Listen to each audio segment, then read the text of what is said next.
Hey guys, I was going to do a quick video of the chickens. They went underneath the house for a minute. I just let them out and they went underneath there eating bugs, so I'll record them in a minute. But I was also going to do a video response to a Prepared Household. That's the channel name, Prepared Household. There they are. They had some questions about rabbits, and the questions they had were good questions, so I thought I'd do them on a video. And now let me say that all that I'm about to say isn't what they have a problem with. I'm just going to do a broad base for everybody if you're having these problems. First of all, they did have one that was eating its young. I don't put up with that at all. Some people do. They say that's part of nature, blah, blah. I don't. If they eat their young one time, they're in the frying pan. To me, that's not the same as leaving their babies to die, or not feeding them, or knocking them out of the nest. They're totally different. When they eat them, they say it's a mineral deficiency, but I don't put not at all. As to the other reasons why some may not be having babies, check the feed. You need at least a 16% feed. Some people put like all-purpose, or they put too much of their garden in there, and then they think that'll supplement the feed, and it doesn't. That won't supplement the feed. They need to have feed. I'm trying to think of some other ones. But eating babies is not allowed. Not breeding, a couple things you can do if your rabbits aren't breeding.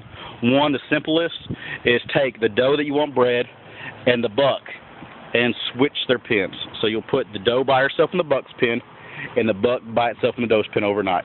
The following morning, put the buck back in its own pen with the doe. And that'll give her a night to get his scent and get her in the mood, and that works quite a bit. Something else is, I used it when I was raising horses, but that's not a rabbit farmer showed it to me, and I was like, yeah, I'll use that for. It's called Red Cell. You'll find it at a feed store. It usually comes in a big bottle, and so that's the bad part about it. But it's a iron supplement. You sprinkle about a tablespoon of that on a doe's feeding for about 3 or 4 days, and they can't help but be in the mood. It gives them that iron boost they need.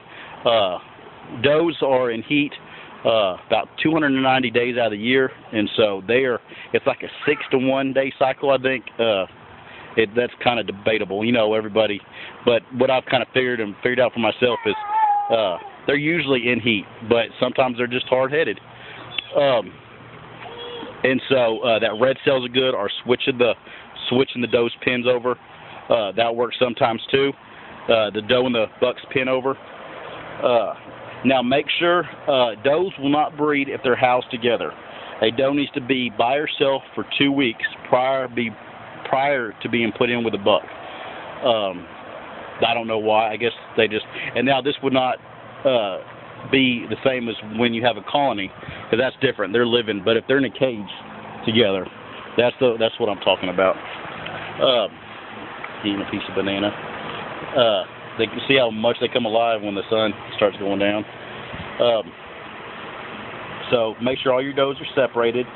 The Red Cell is a good way to get your does to breed, and swapping the buck and doe's pens back and forth, and see if that works.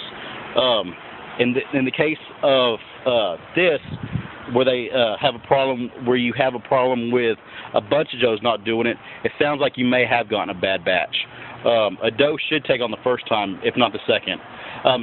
It helps sometimes to have, if you do all white New Zealands, it's kind of hard, but have a dark New Zealand or another buck to breed with the does along with another buck. Like, let's say I have 2 white New Zealands, and then I get a black New Zealand or something else, and I'll breed that white New Zealand with that black New Zealand to be my tester buck.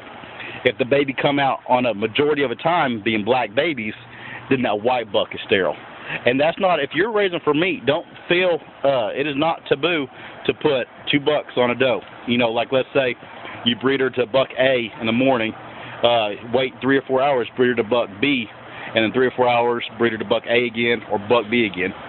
That's not a problem, and that way if one of them has gone sterile, you'll be able to get the other one. This does not work if you're raising pures or show rabbits, because you have to know exactly who the daddy is. But for meat, it doesn't matter. Well, I hope I answered some of the questions. I know I forgot some too. But, another question. I don't have but a few seconds. No, don't breed big bucks to little does. It's possible.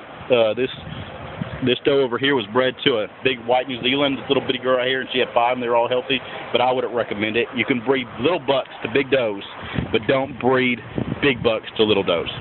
If I said that right. Little bucks to big does, but not big bucks to little does. Alright guys, see you later.